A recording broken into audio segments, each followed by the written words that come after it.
Generally, typical clinical findings are kept for examination and OSCE. But in real life, we generally find things that are not typical.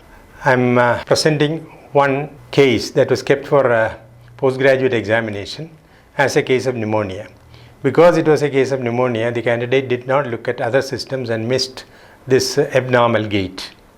So after the exam, patient was made to walk and the candidate was asked to comment on the gait. Even then the candidate gave the comment that it is a foot drop. So basically because the candidate had a difficulty in observation of the patient, partly because the patient was wearing long pants. Second, the basic mistake in a long case in postgraduate examination can be multi-system. After examining one system, he is supposed to have a quick look at other systems also, which was missed in this case. Now, what are the points in this particular patient? Look at the gait. He is walking with right leg dragging. I will play it in slow motion. Just see, it is dragging, and at least at times even the toes are touching the ground. Every time the boy is asked to hold on to his loose pant, he is using his left hand. This boy is right-handed person. So that is another clue. And the third very obvious clue is the right hand is not straight. It is a bit flexed at the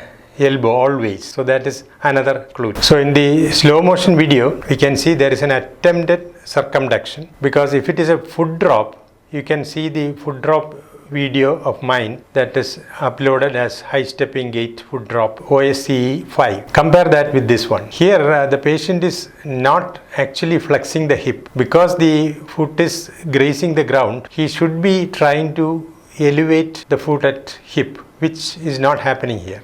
Instead, there is some rotation movement which you can appreciate in the slow motion. So there is some rotation movement. There is a plantar flexed foot that is rubbing the ground, and the upper limb flexed at elbow and adducted at shoulder. So this is actually a subtle hemiplegia that was missed.